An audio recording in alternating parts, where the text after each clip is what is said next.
Let's go to the baseball side. That was a lot of the call-ins I had this morning on 105.7 was about the Orioles. Shocking, right? Pitching. One of the Orioles getting more pitching. Are they going to sign the ace? I'll be honest. I don't really know if they're going to sign said ace. They could. They could sign a former ace. There's rumors out there, Zach, that the Orioles could be bringing in a former ace, a man in his 40s. It definitely would get Birdland feeling some type of way. What? It was the most predictable. The Orioles signing a 40-plus-year-old starting pitcher?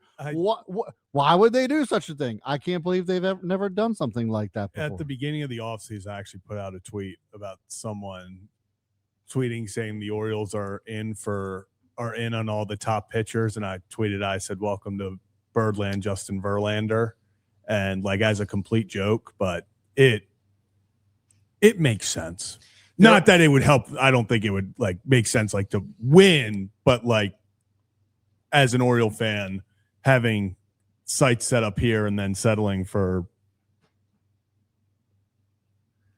another day in the office in Birdland, to be honest. But we'll see what happens. I mean, it would be really cool if this was 2012. That would be sick right now. I'd be so hyped. I didn't say Houston Astro level. That would be, and the price point would be way up, to be honest. But I'll say this.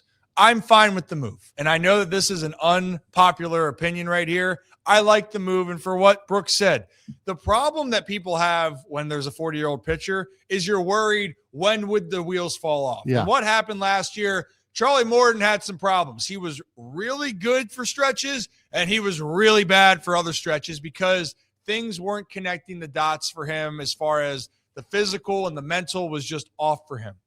So, but the difference here is Charlie Morton was signed and then had to be your 1 or 2.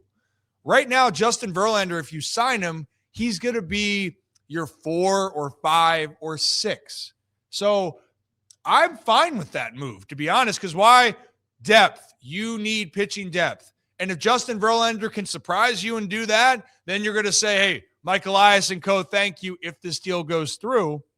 But it's a depth piece. We see the difference on signing a 40-year-old. Last year, the Orioles, Charlie Morton was the 1 or 2 going into spring training. He was the 1 or 2. Verlander would be the 4 or 5. What do you got, Brad? I just want to ask you a question. How many starting pitchers pitched under 4 ERA last year? Oh, I had this earlier. Well, I know for Dean Kramer, he was just over 4, and so now he was the 35th. So I think that number is going to be around 30. Out of how many? Out of any qualified pitchers? Qualified starters, 150. 150. Yeah. So 385. That's not bad, especially if you get him at a bargain. I mean, well, if he pitches a 385, he'd be one of the top 30 pitchers in baseball, and there's 30 MLB teams. That's what I'm saying. I'm with you. That's why I'm saying the hate for it, I like it as the depth move. I think that everyone just got this perception in their mind of, dear God, no, the whole Steve Carell office meme because of what happened with Charlie Morton. It's a completely different situation than last year. Yes.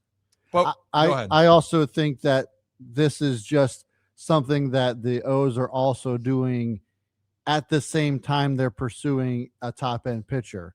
There's this perception from the fan base that why are we doing this when we should be getting Valdez?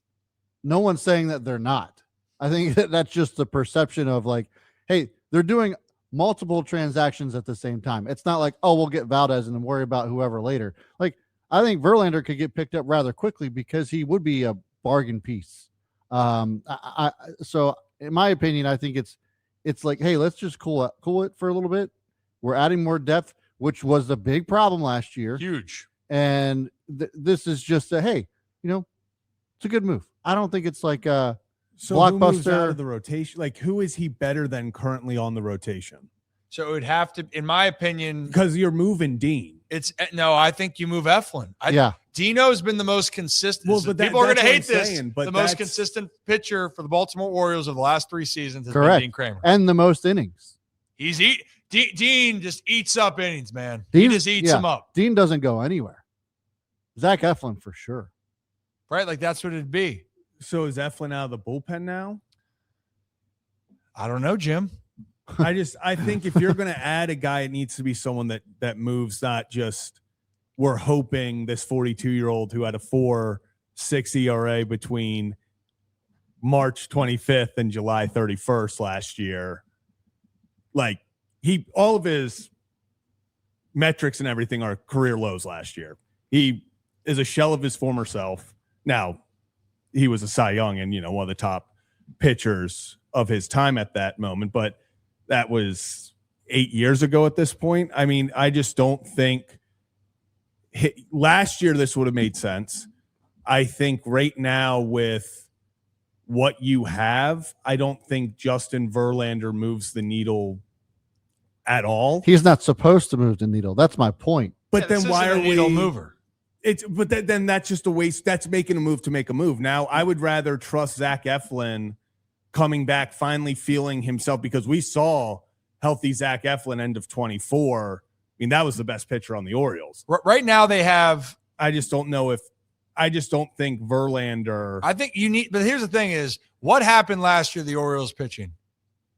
So are you saying decimated? Yeah, but so is Verlander now accepting a role? I think if he signs here, it's the acceptance of one of those guys, either the Eflin or Verlanders, are going to have to understand that they're going to have a different role going into this season. Yeah.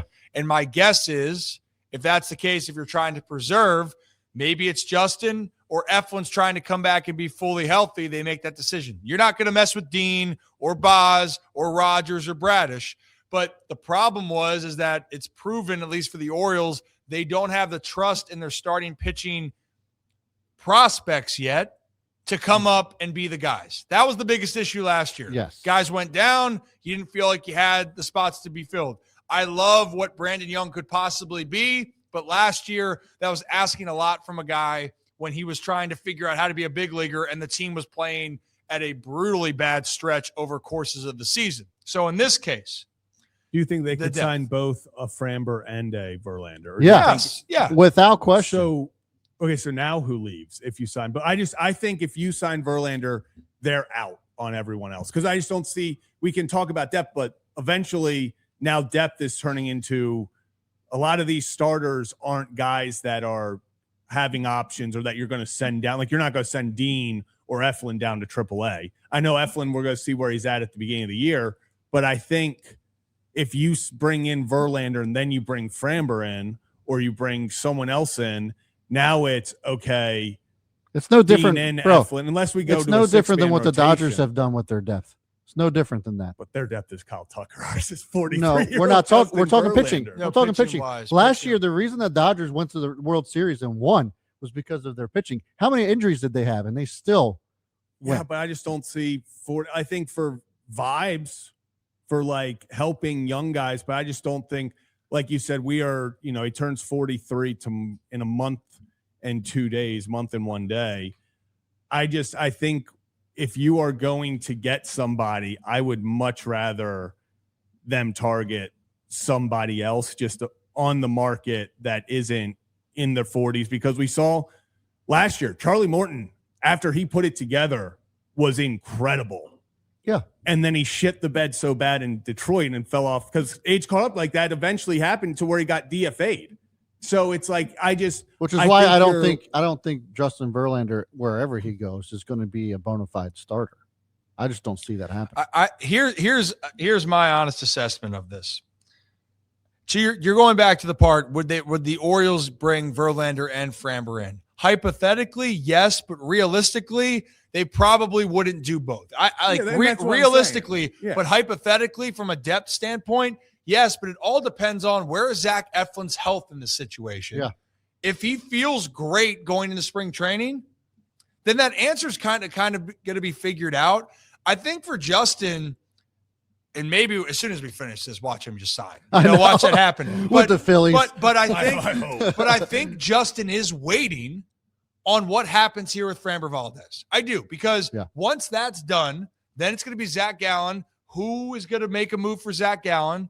And then Justin's going to find a ways at the end of his career. He wants to go to a team that I believe he's going to try to win one more World Series. Yeah. So he's going to try to find the best opportunity to help out. So hypothetically, if he views Baltimore as that, he could take on that role. But if he's trying to find a team where he wants to win, but also wants to have more of a rotation spot, then he's going to wait for the Framber Valdez deal to be done.